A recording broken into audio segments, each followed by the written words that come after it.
Hi, students, let's get started with the subject India and the Contemporary World 2, Chapter 5. Print Culture and the Modern World. Section 3, Everyday Life, Culture and Politics. It is difficult for us to imagine a world without printed matter.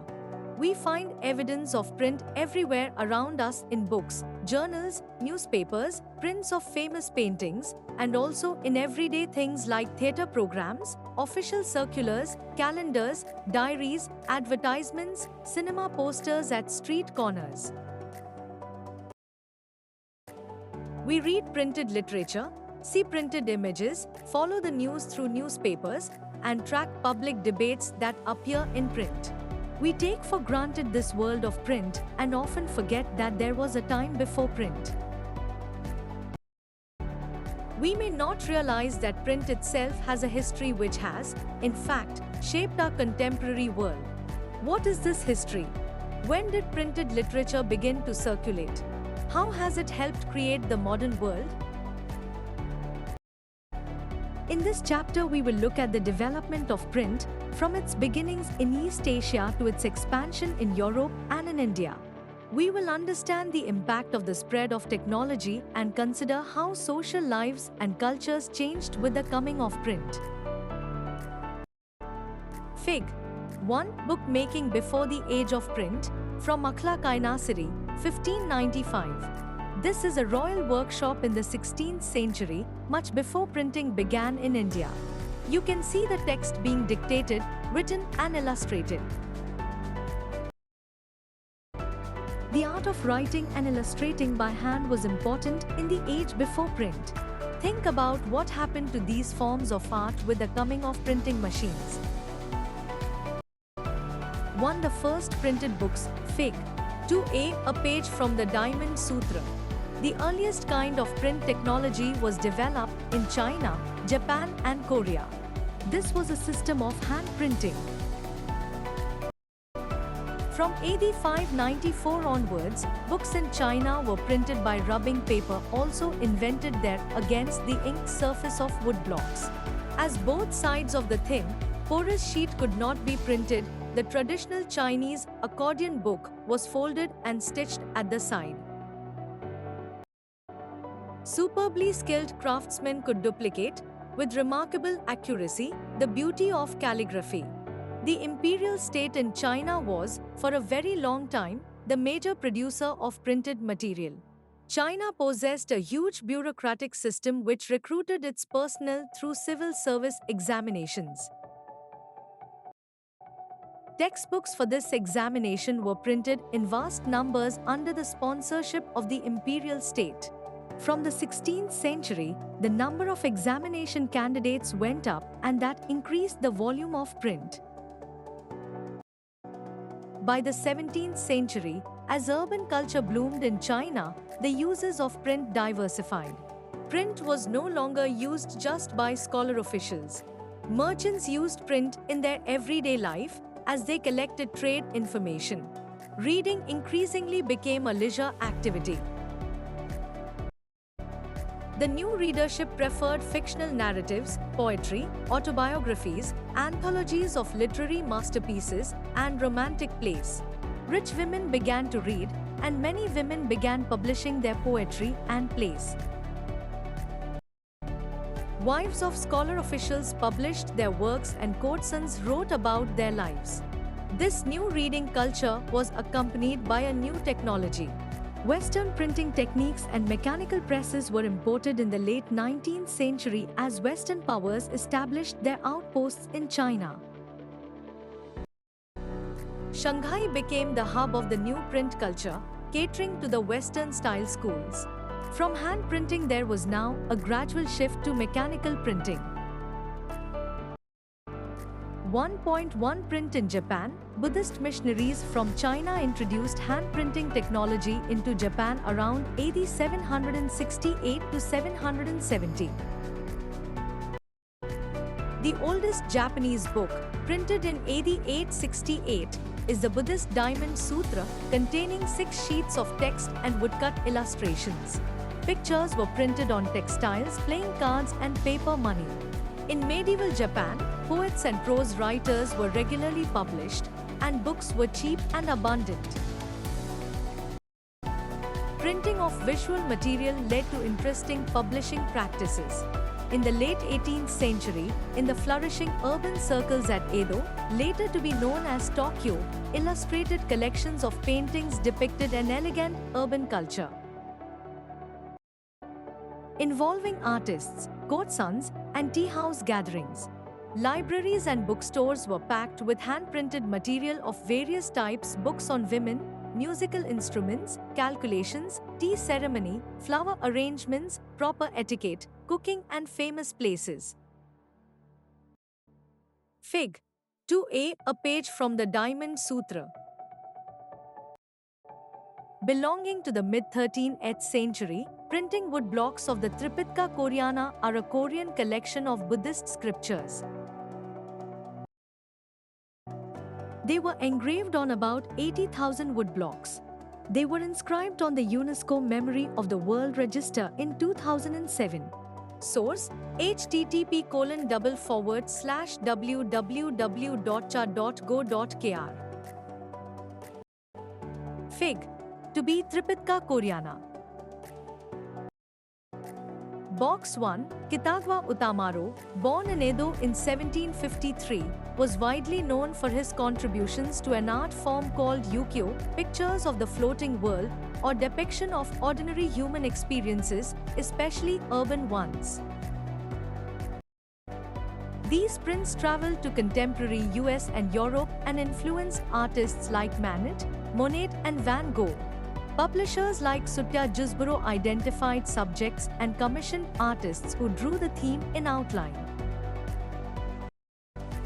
Then a skilled woodblock carver pasted the drawing on a woodblock and carved a printing block to reproduce the painter's lines. In the process, the original drawing would be destroyed and only prints would survive. Fig. 3. An ukiyo print by Kitagawa Utamaro. 4a. A morning scene, ukiyo print by Shunman Kubo, late 18th century. A man looks out of the window at the snowfall while women prepare tea and perform other domestic duties. To print comes to Europe. For centuries, silk and spices from China flowed into Europe through the Silk Route. In the 11th century, Chinese paper reached Europe via the same route. Paper made possible the production of manuscripts, carefully written by scribes. Then, in 1295, Marco Polo, a great explorer, returned to Italy after many years of exploration in China. As you read above, China already had the technology of woodblock printing. Marco Polo brought this knowledge back with him. Now Italians began producing books with woodblocks, and soon the technology spread to other parts of Europe. Luxury editions were still handwritten on very expensive vellum, meant for aristocratic circles and rich monastic libraries which scoffed at printed books as cheap vulgarities. Merchants and students in the university towns bought the cheaper printed copies. As the demand for books increased, booksellers all over Europe began exporting books to many different countries. Book fairs were held at different places. Production of handwritten manuscripts was also organized in new ways to meet the expanded demand. Scribes or skilled handwriters were no longer solely employed by wealthy or influential patrons but increasingly by booksellers as well. More than 50 scribes often worked for one bookseller. But the production of handwritten manuscripts could not satisfy the ever-increasing demand for books. Copying was an expensive, laborious, and time-consuming business. Manuscripts were fragile, awkward to handle, and could not be carried around or read easily. Their circulation therefore remained limited. With the growing demand for books, woodblock printing gradually became more and more popular. By the early 15th century, wood blocks were being widely used in Europe to print textiles, playing cards, and religious pictures with simple, brief texts. There was clearly a great need for even quicker and cheaper reproduction of texts. This could only be with the invention of a new print technology. The breakthrough occurred at Strasbourg, Germany, where Johann Gutenberg developed the first known printing press in the 1430s. Fig. 4b. Jikji. The Jikji of Korea is among the world's oldest existing books printed with movable metal type. It contains the essential features of Zen Buddhism. About 150 monks of India, China and Korea are mentioned in the book. It was printed in late 14th century. While the first volume of the book is unavailable, the second one is available in the National Library of France. This work marked an important technical change in the print culture. That is why it was inscribed on the UNESCO Memory of the World Register in 2001. Activity: imagine that you are Marco Polo. Write a letter from China to describe the world of print which you have seen there. 2.1 Gutenberg and the printing press. Gutenberg was the son of a merchant and grew up on a large agricultural estate. From his childhood he had seen wine and olive presses. Subsequently, he learnt the art of polishing stones, became a master goldsmith, and also acquired the expertise to create lead molds used for making trinkets. Drawing on this knowledge, Gutenberg adapted existing technology to design his innovation. The olive press provided the model for the printing press, and molds were used for casting the metal types for the letters of the alphabet. By 1448, Gutenberg perfected the system. The first book he printed was the Bible.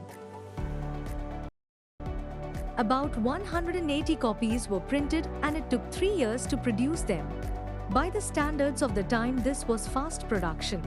The new technology did not entirely displace the existing art of producing books by hand. In fact, printed books at first closely resembled the written manuscripts in appearance and layout. The metal letters imitated the ornamental handwritten styles. Borders were illuminated by hand with foliage and other patterns, and illustrations were painted. In the books printed for the rich, space for decoration was kept blank on the printed page. Each purchaser could choose the design and decide on the painting school that would do the illustrations. In the 100 years between 1450 and 1550, printing presses were set up in most countries of Europe. Printers from Germany traveled to other countries, seeking work and helping start new presses. As the number of printing presses grew, book production boomed. The second half of the 15th century saw 20 million copies of printed books flooding the markets in Europe. The number went up in the 16th century to about 200 million copies. This shift from hand printing to mechanical printing led to the print revolution. Fig. 5. The Portrait of Johann Gutenberg, 1584. Fig. 6. Gutenberg Printing Press. Notice the long handle attached to the screw. This handle was used to turn the screw and press down the platen over the printing block that was placed on top of a sheet of damp paper. Gutenberg developed metal types for each of the 26 characters of the Roman alphabet and devised a way of moving them around so as to compose different words of the text. This came to be known as the movable type printing machine, and it remained the basic print technology over the next 300 years. Books could now be produced much faster than was possible when each print block was prepared by carving a piece of wood by hand. The Gutenberg press could print 250 sheets on one side per hour. Fig. 7 pages of Gutenberg's Bible, the first printed book in Europe. Gutenberg printed about 180 copies, of which no more than 50 have survived. Look at these pages of Gutenberg's Bible carefully. They were not just products of new technology. The text was printed in the new Gutenberg press with metal type, but the borders were carefully designed, painted, and illuminated by hand by artists. No two copies were the same. Every page of each copy was different. Even when two copies look similar, a careful comparison will reveal differences. Elites everywhere preferred this lack of uniformity.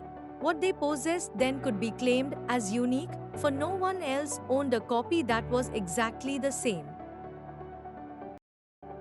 In the text you will notice the use of color within the letters in various places. This had two functions. It added color to the page and highlighted all the holy words to emphasize their significance. But the color on every page of the text was added by hand. Gutenberg printed the text in black, leaving spaces where the color could be filled in later. Fig. 8. A printer's workshop, 16th century. This picture depicts what a printer's shop looked like in the 16th century. All the activities are going on under one roof. In the foreground on the right, compositors are at work, while on the left galleys are being prepared and ink is being applied on the metal types in the background.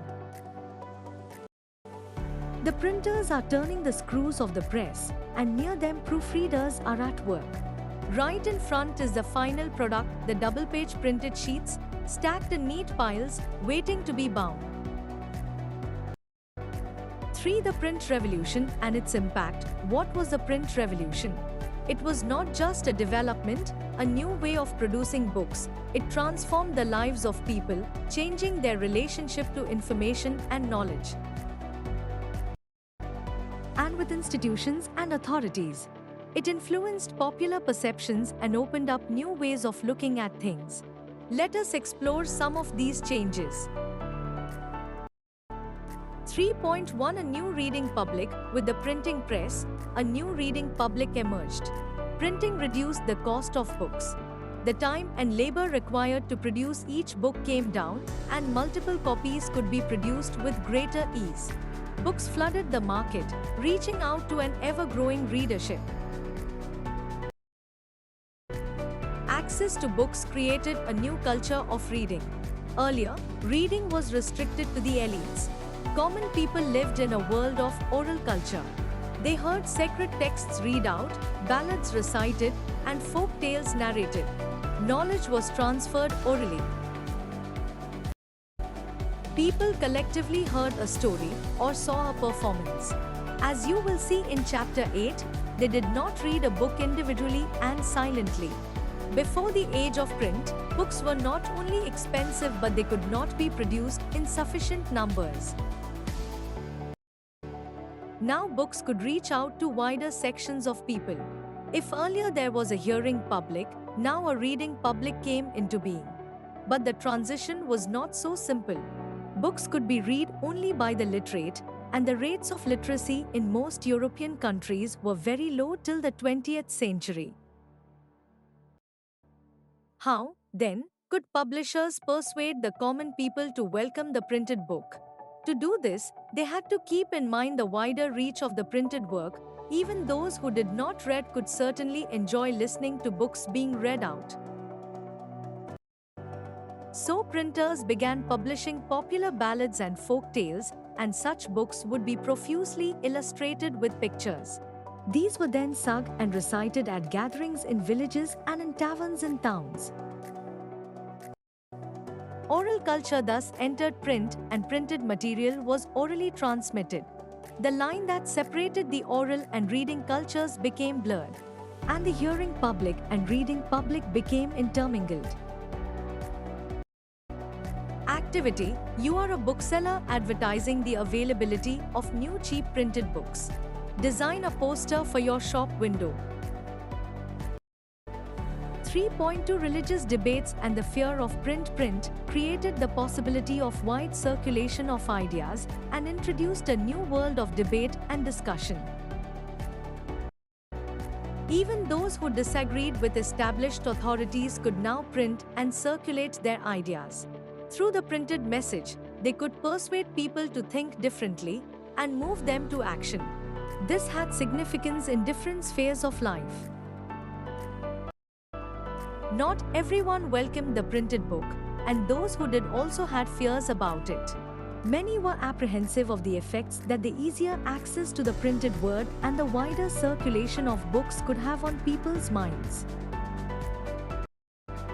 It was feared that if there was no control over what was printed and read, then rebellious and irreligious thoughts might spread. If that happened, the authority of valuable literature would be destroyed.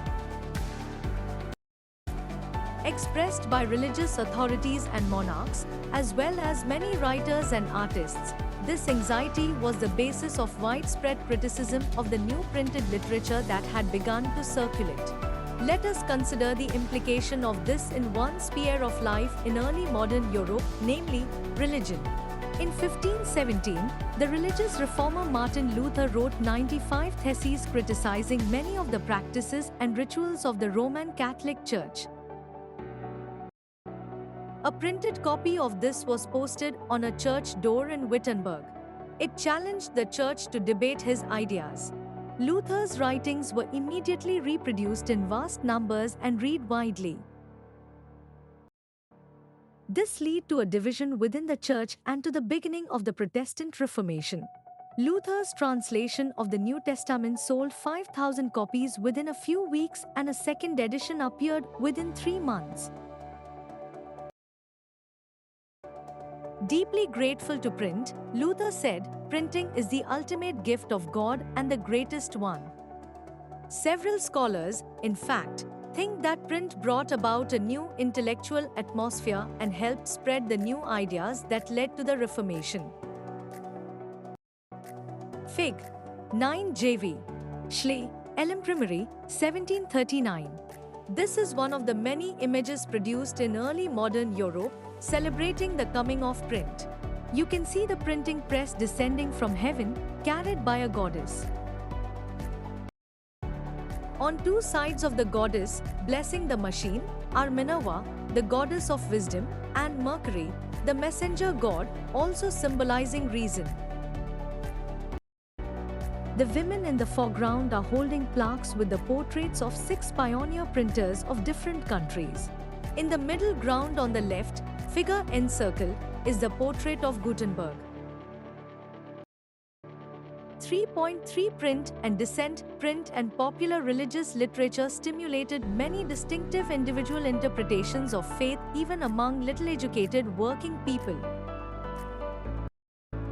In the 16th century, Menocchio, a miller in Italy, began to read books that were available in his locality. He reinterpreted the message of the Bible and formulated a view of God and creation that enriched the Roman Catholic Church. When the Roman Church began its inquisition to repress heretical ideas, Menocchio was hauled up twice and ultimately executed. The Roman Church, troubled by such effects of popular readings and questionings of faith, imposed severe controls over publishers and booksellers and began to maintain an index of prohibited books from 1558. Fig. 10 The Macabre Dance. This 16th century print shows how the fear of printing was dramatized in visual representations of the time. In this highly interesting woodcut, the coming of print is associated with the end of the world. The interior of the printer's workshop here is the site of a dance of death. Skeletal figures control the printer and his workers, define and dictate what is to be done and what is to be produced. Source A. Fear of the book. Erasmus, a Latin scholar and a Catholic reformer, who criticized the excesses of Catholicism but kept his distance from Luther, expressed a deep anxiety about printing. He wrote in Adages 1508, "To what corner of the world do they not fly, these swarms of new books? It may be that one here and there contributes something worth knowing, but the very multitude of them is hurtful to scholarship, because it creates a glut, and even in good things satiety is most harmful. Printers fill the world with books, not just trifling things, such as I write, perhaps, but stupid, ignorant, slanderous, scandalous, raving, irreligious and seditious books, and the number of them is such that even the valuable publications lose their value." For the reading mania, through the 17th and 18th centuries, literacy rates went up in most parts of Europe. Churches of different denominations set up schools in villages, carrying literacy to peasants and artisans. By the end of the 18th century, in some parts of Europe, literacy rates were as high as 60 to 80%. As literacy and schools spread in European countries, there was a virtual reading mania. People wanted books to read, and printers produced books in ever-increasing numbers. New forms of popular literature appeared in print, targeting new audiences. Booksellers employed peddlers who roamed around villages, carrying little books for sale. There were almanacs or ritual calendars, along with ballads and folktales. But other forms of reading matter, largely for entertainment, began to reach ordinary readers as well. In England, penny chapbooks were carried by petty peddlers known as chapmen, and sold for a penny, so that even the poor could buy them. In France were the Bibliothèques Bleues, which were low-priced small books printed on poor quality paper and bound in cheap blue covers. Then there were the romances, printed on 4 to 6 pages, and the more substantial, histories, which were stories about the past. Books were of various sizes, serving many different purposes and interests. The periodical press developed from the early 18th century, combining information about current affairs with entertainment. Newspapers and journals carried information about wars and trade, as well as news of developments in other places. Similarly, the ideas of scientists and philosophers now became more accessible to the common people. Ancient and medieval scientific texts were compiled and published, and maps and scientific diagrams were widely printed. When scientists like Isaac Newton began to publish their discoveries, they could influence a much wider circle of scientifically minded readers.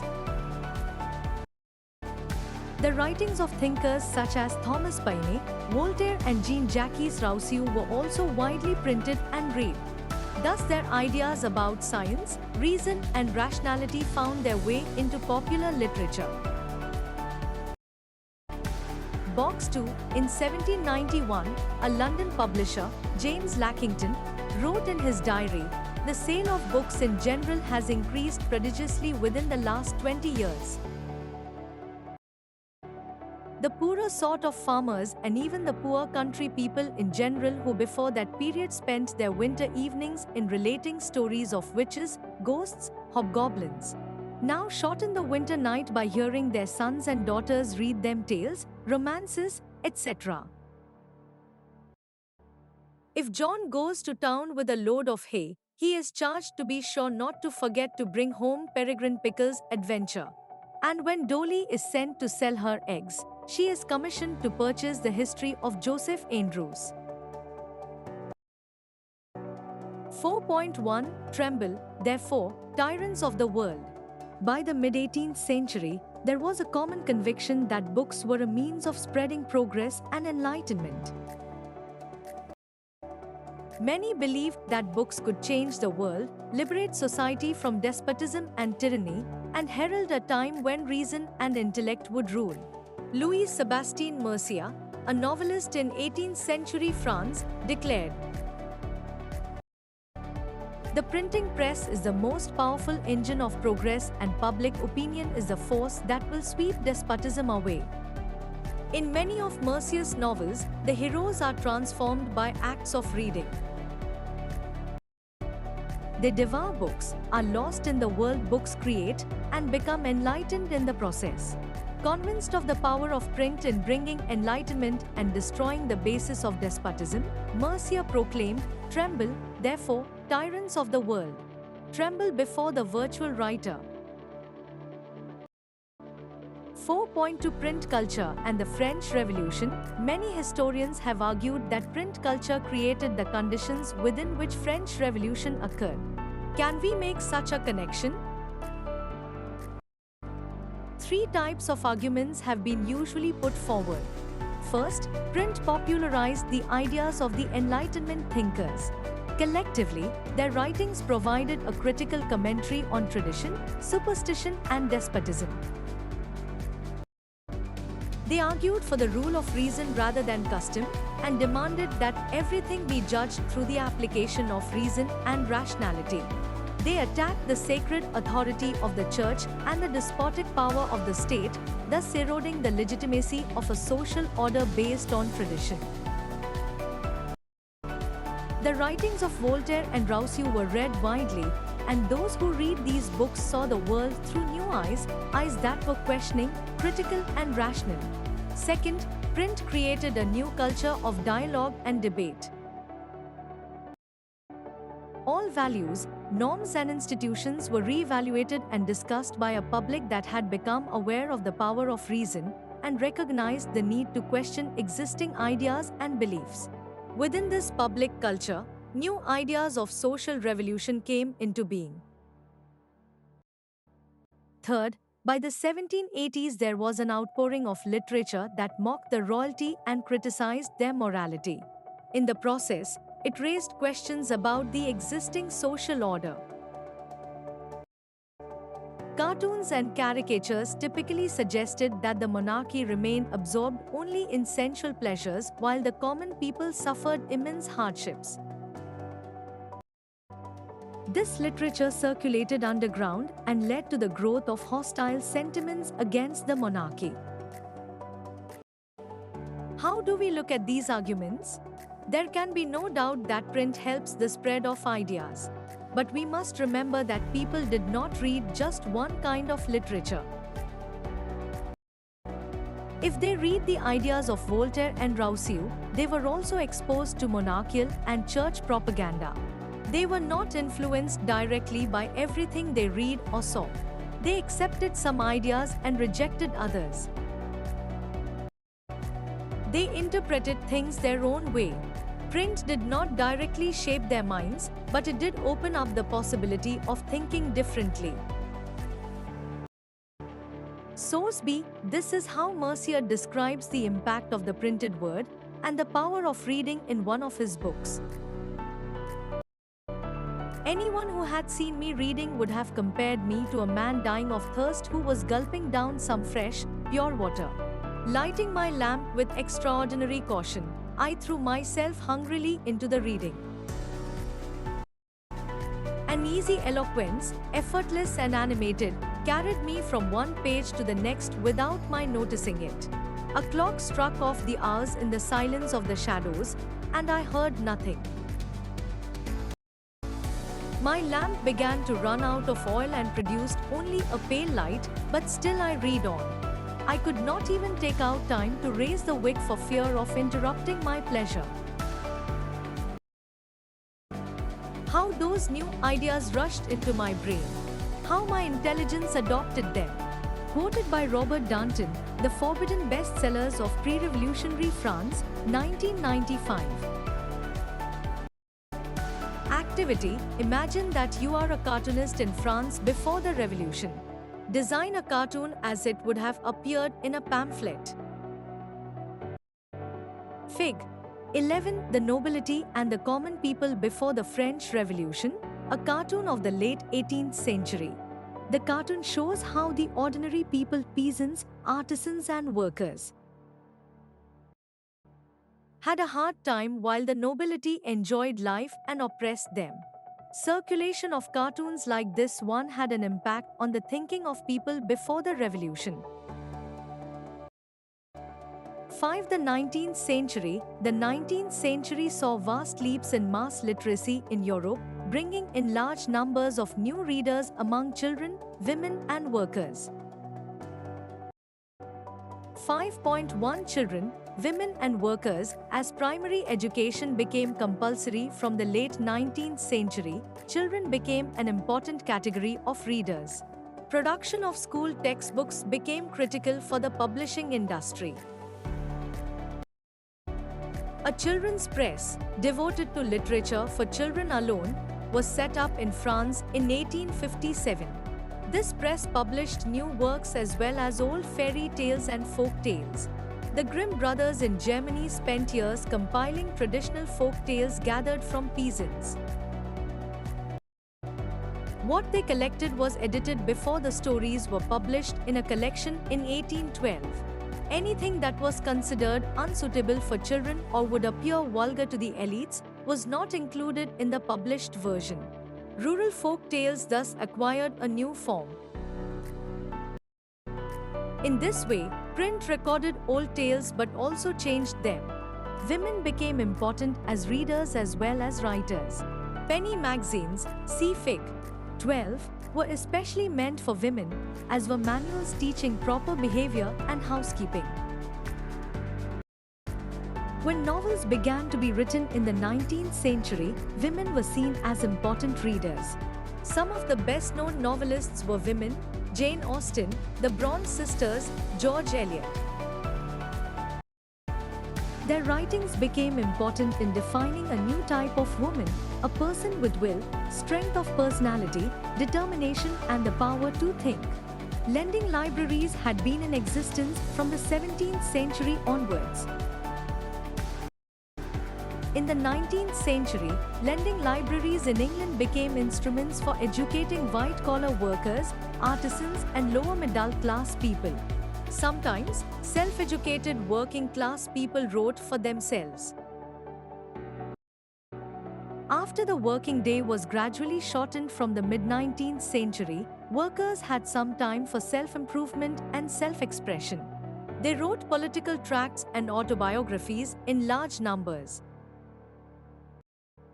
Fig. 12, frontispiece of Penny magazine. Penny magazine was published between 1832 and 1835 in England by the Society for the Diffusion of Useful Knowledge.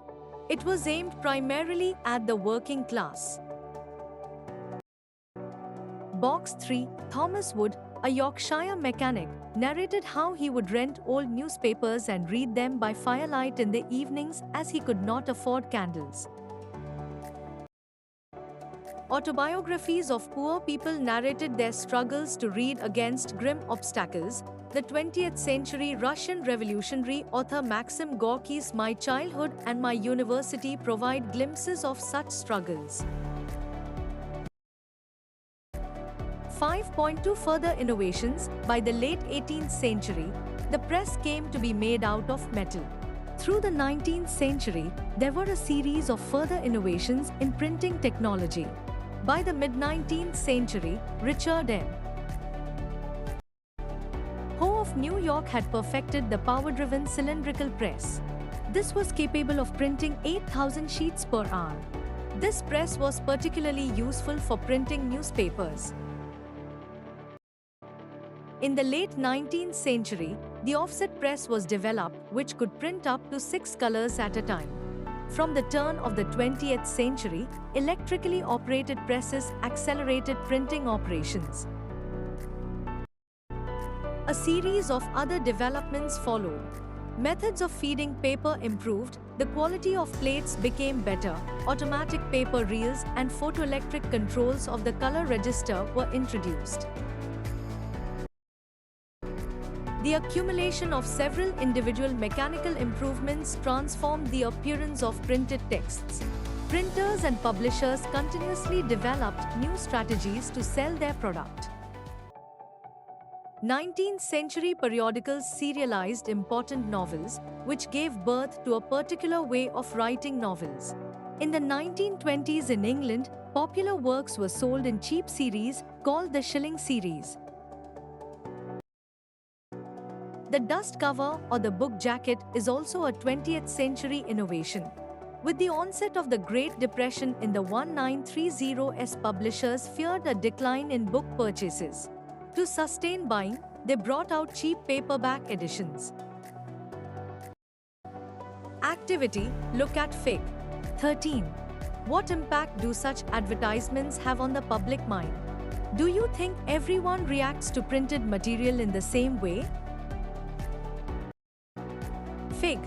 13 advertisements at a railway station in England, a lithograph by Alfred Concanen, 1874. Printed advertisements and notices were plastered on street walls, railway platforms and public buildings. 6. India and the world of print. Let us see when printing began in India and how ideas and information were written before the age of print.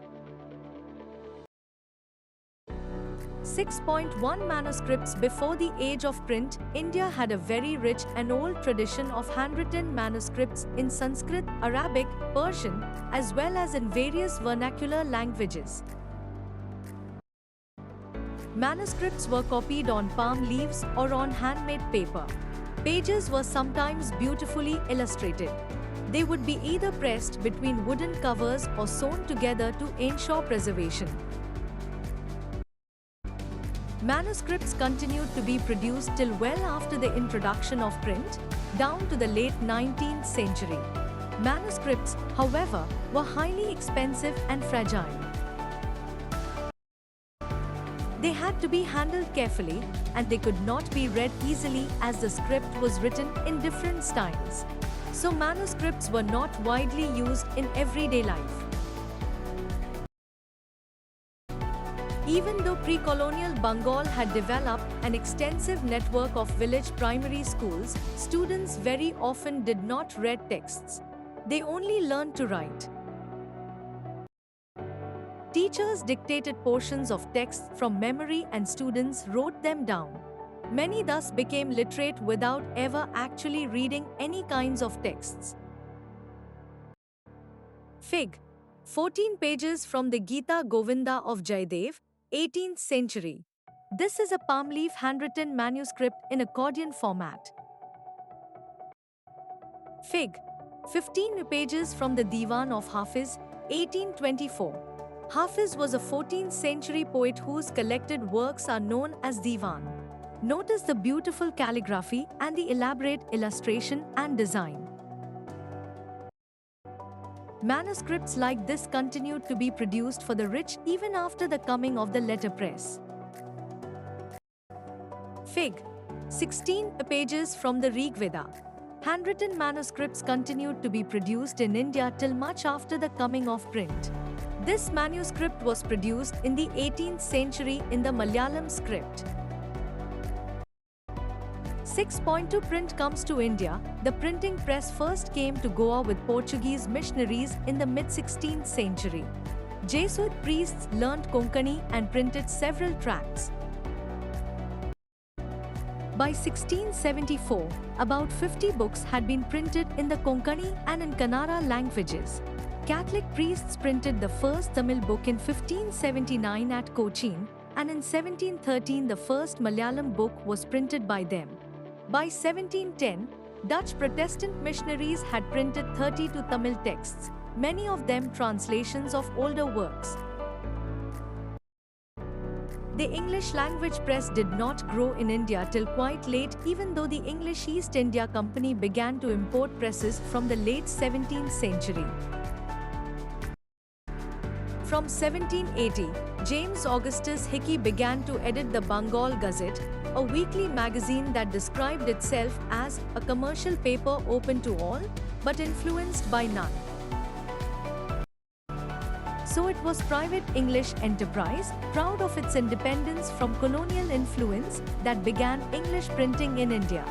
Hickey published a lot of advertisements, including those that related to the import and sale of slaves. But he also published a lot of gossip about the company's senior officials in India. Enriched by this, Governor-General Warren Hastings persecuted Hickey and encouraged the publication of officially sanctioned newspapers that could counter the flow of information that damaged the image of the colonial government. By the close of the 18th century, a number of newspapers and journals appeared in print. There were Indians, too, who began to publish Indian newspapers. The first to appear was the weekly Bengal Gazette, brought out by Gangadhar Bhattacharya, who was close to Ram Mohan Roy. So see, as late as 1768, a William Bowles affixed a notice on a public building in Calcutta to the public, Mr. Bowles takes this method of informing the public that the want of a printing press in this city being of a great disadvantage in business. He is going to give the best encouragement to any persons who are versed in the business of printing. Bowles, however, left for England soon after and nothing came of the promise. 7 religious reform and public debates from the early 19th century. As you know, there were intense debates around religious issues. Different groups confronted the changes happening within colonial society in different ways and offered a variety of new interpretations of the beliefs of different religions. Some criticized existing practices and campaigned for reform, while others countered the arguments of reformers. These debates were carried out in public and in print. Printed tracts and newspapers not only spread the new ideas, but they shaped the nature of the debate. A wider public could now participate in these public discussions and express their views. New ideas emerged through these clashes of opinions. This was a time of intense controversies between social and religious reformers and the Hindu orthodoxy over matters like widow immolation, monotheism, Brahmanical priesthood and idolatry. In Bengal, as the debate developed, tracts and newspapers proliferated, circulating a variety of arguments. To reach a wider audience, the ideas were printed in the everyday, spoken language of ordinary people. Ram Mohan Roy published the Samvad Kaumudi from 1821 and the Hindu Orthodoxy commissioned the Samachar Chandrika to oppose his opinions. From 1822, two Persian newspapers were published, Jamai-Jahan Nam and Shamsul Akhbar. In the same year, a Gujarati newspaper, the Bombay Samachar, made its appearance. In North India, the ulama were deeply anxious about the collapse of Muslim dynasties. They feared that colonial rulers would encourage conversion, change the Muslim personal laws. To counter this, they used cheap lithographic presses, published Persian and Urdu translations of holy scriptures, and printed religious newspapers and tracts. The Deoband Seminary, founded in 1867, published thousands upon thousands of fatwas telling Muslim readers how to conduct themselves in their everyday lives and explaining the meanings of Islamic doctrines. All through the 19th century, a number of Muslim sects and seminaries appeared, each with a different interpretation of faith, each keen on enlarging its following and countering the influence of its opponents. Urdu print helped them conduct these battles in public. Among Hindus, too, print encouraged the reading of religious texts, especially in the vernacular languages. The first printed edition of the Ramcharitmanas of Tulsidas, a 16th century text, came out from Calcutta in 1810. By the mid-19th century, cheap lithographic editions flooded North Indian markets. From the 1880s, the Naval Kishore Press at Lucknow and the Sri Venkateshwar Press in Bombay published numerous religious texts in vernaculars. In their printed and portable form, these could be read easily by the faithful at any place and time. They could also be read out to large groups of illiterate men and women. Religious texts, therefore, reached a very wide circle of people, encouraging discussions, debates, and controversies within and among different religions. Print did not only stimulate the publication of conflicting opinions amongst communities, but it also connected communities and people in different parts of India. Newspapers conveyed news from one place to another, creating pan-Indian identities. Source D. Why newspapers? Krishnaji Trambak Ranade, inhabitant of Pune, intends to publish a newspaper in the Marathi language with a view of affording useful information on every topic of local interest. It will be open for free discussion on subjects of general utility, scientific investigation, and the speculations connected with the antiquities, statistics, curiosities, history, and geography of the country and of the Deccan especially. The patronage and support of all interested in the diffusion of knowledge and welfare of the people is earnestly solicited. Bombay Telegraph and Courier, 6 January 1849, the task of the native newspapers and political associations is identical to the role of the opposition in the House of Commons in Parliament in England. That is of critically examining government policy to suggest improvements by removing those parts that will not be to the benefit of the people, and also by ensuring speedy implementation. These associations ought to carefully study the particular issues, gather diverse relevant information on the nation as well as on what are the possible and desirable improvements, and this will surely earn it considerable influence. Native Opinion, 3rd April 1870. 8 new forms of publication, printing created an appetite for new kinds of writing. As more and more people could now read, they wanted to see their own lives, experiences, emotions, and relationships reflected in what they read. The novel, a literary form which had developed in Europe, ideally catered to this need. It soon acquired distinctively Indian forms and styles. For readers, it opened up new worlds of experience and gave a vivid sense of the diversity of human lives. Other new literary forms also entered the world of reading: lyrics, short stories, essays about social and political matters. In different ways, they reinforced the new emphasis on human lives and intimate feelings about the political and social rules that shaped such things. By the end of the 19th century, a new visual culture was taking shape. With the setting up of an increasing number of printing presses, visual images could be easily reproduced in multiple copies. Painters like Raja Ravi Verma produced images for mass circulation. Poor wood engravers who made wood blocks set up shop near the letterpresses and were employed by print shops. Cheap prints and calendars, easily available in the bazaar, could be bought even by the poor to decorate the walls of their homes or places of work. These prints began shaping popular ideas about modernity and tradition, religion and politics, and society and culture. By the 1870s, caricatures and cartoons were being published in journals and newspapers, commenting on social and political issues. Some caricatures ridiculed the educated Indians' fascination with Western tastes and clothes, while others expressed the fear of social change. There were imperial caricatures lampooning nationalists, as well as nationalist cartoons criticizing imperial rule. Fig.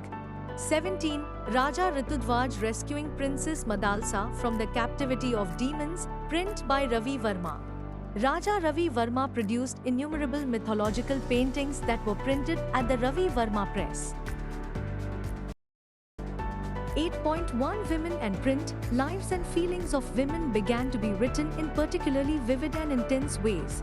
Women's reading, therefore, increased enormously in middle-class homes. Liberal husbands and fathers began educating their womenfolk at home and sent them to schools when women's schools were set up in the cities and towns after the mid-19th century. Many journals began carrying writings by women and explained why women should be educated. They also carried a syllabus and attached suitable reading matter which could be used for home-based schooling. But not all families were liberal. Conservative Hindus believed that a literate girl would be widowed, and Muslims feared that educated women would be corrupted by reading Urdu romances. Sometimes, rebel women defeat such prohibition. We know the story of a girl in a conservative Muslim family of North India who secretly learned to read and write in Urdu. Her family wanted her to read only the Arabic Quran, which she did not understand. So she insisted on learning to read a language that was her own. In East Bengal, in the early 19th century, Raj Sundari Devi, a young married girl in a very orthodox household, learned to read in the secrecy of her kitchen. Later, she wrote her autobiography Amar Jiban, which was published in 1876. It was the first full-length autobiography published in the Bengali language. Since social reforms and novels had already created a great interest in women's lives and emotions, there was also an interest in what women would have to say about their own lives. From the 1860s, a few Bengali women like Kailash Bashini Devi wrote books highlighting the experiences of women about how women were imprisoned at home, kept in ignorance, forced to do hard domestic labor, and treated unjustly by the very people they served.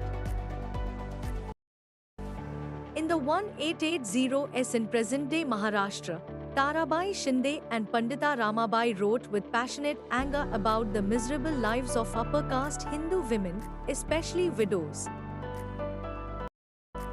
A woman in a Tamil novel expressed what reading meant to women who were so greatly confined by social regulations. For various reasons, my world is small. More than half my life's happiness has come from books, while Urdu, Tamil, Bengali and Marathi print culture had developed early. Hindi printing began seriously only from the 1870s.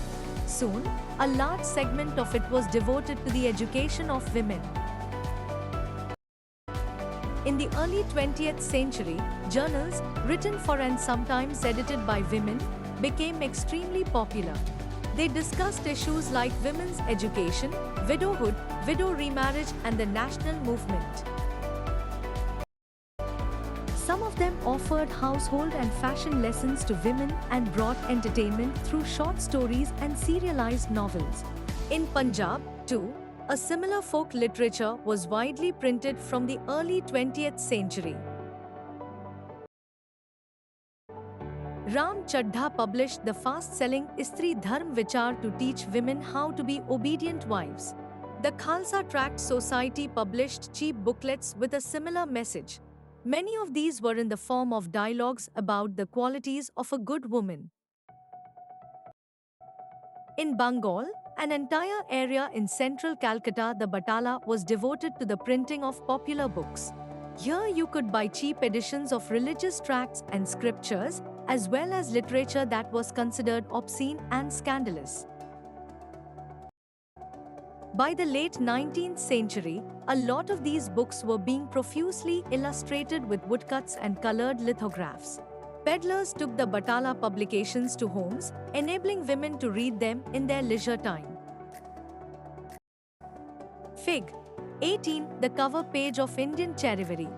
The Indian Charivari was one of the many journals of caricature and satire published in the late 19th century. Notice that the imperial British figure is positioned right at the center. He is authoritative and imperial, telling the natives what is to be done. The natives sit on either side of him, servile and submissive. The Indians are being shown a copy of Punch, the British journal of cartoons and satire. You can almost hear the British master say, This is the model, produce Indian versions of it. Source E. In 1926, Begum Rokeya Sakhawat Hossain, a noted educationist and literary figure, strongly condemned men for withholding education from women in the name of religion as she addressed the Bengal Women's Education Conference. The opponents of female education say that women will become unruly. Fine. They call themselves Muslims and yet go against the basic tenet of Islam, which gives women an equal right to education. If men are not led astray once educated, why should women? Fig. 19 Ghor Kali, The End of the World, Colored Woodcut, late 19th century. The artist's vision of the destruction of proper family relations. Here the husband is totally dominated by his wife who is perched on his shoulder. He is cruel towards his mother, dragging her like an animal by the noose. Fig. 20 An Indian couple, black and white woodcut. The image shows the artist's fear that the cultural impact of the West has turned the family upside down. Notice that the man is playing the veena while the woman is smoking a hookah. The move towards women's education in the late 19th century created anxiety about the breakdown of traditional family roles. Fig. 21 A European couple sitting on chairs, 19th century woodcut. The picture suggests traditional family roles. The Sahib holds a liquor bottle in his hand while the Mem Sahib plays the violin. 8.2 Print and the Poor, People Very cheap small books were brought to markets in 19th century Madras towns and sold at crossroads, allowing poor people travelling to markets to buy them. Public libraries were set up from the early 20th century, expanding the access to books. These libraries were located mostly in cities and towns, and at times in prosperous villages. For rich local patrons, setting up a library was a way of acquiring prestige. From the late 19th century, issues of caste discrimination began to be written about in many printed tracts and essays. Jyotiba Phule, the Maratha pioneer of low-caste protest movements, wrote about the injustices of the caste system in his Gulamgiri, 1871. In the 20th century, B. Ambedkar in Maharashtra and E.V. Ramaswamy Nekar in Madras, better known as Periyar, wrote powerfully on caste and their writings were read by people all over India. Local protest movements and sects also created a lot of popular journals and tracts criticizing ancient scriptures and envisioning a new and just future. Workers in factories were too overworked and lacked the education to write much about their experiences. But Kashi Baba, a Kanpur mill worker, wrote and published Chote Aur Bade Ka Sawal in 1938 to show the links between caste and class exploitation. The poems of another Kanpur mill worker, who wrote under the name of Sudarshan Chakra between 1935 and 1955, were brought together and published in a collection called Sachi Kavitin.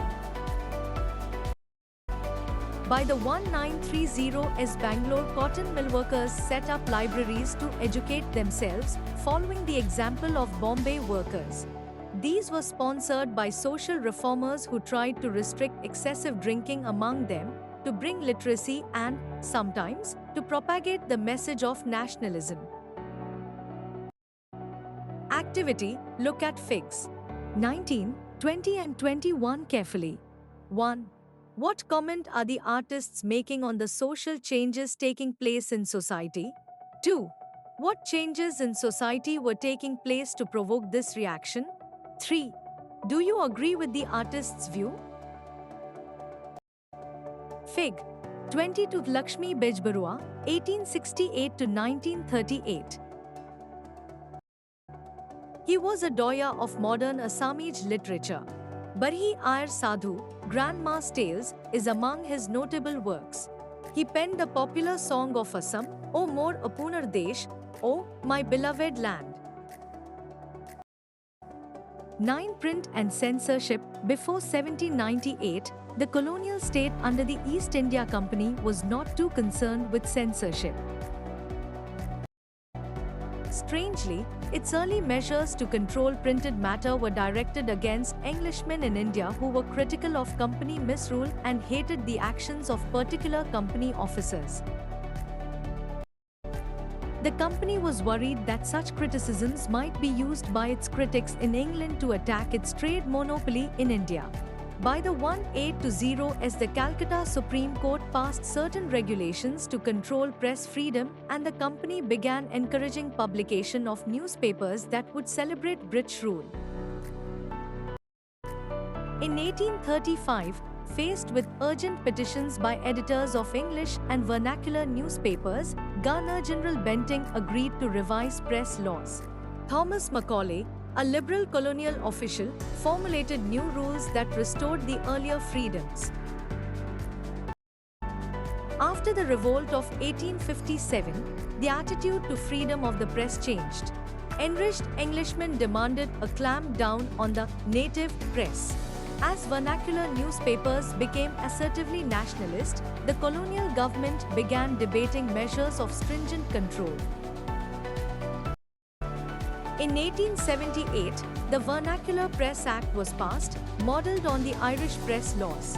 It provided the government with extensive rights to censor reports and editorials in the vernacular press. From now on, the government kept regular track of the vernacular newspapers published in different provinces.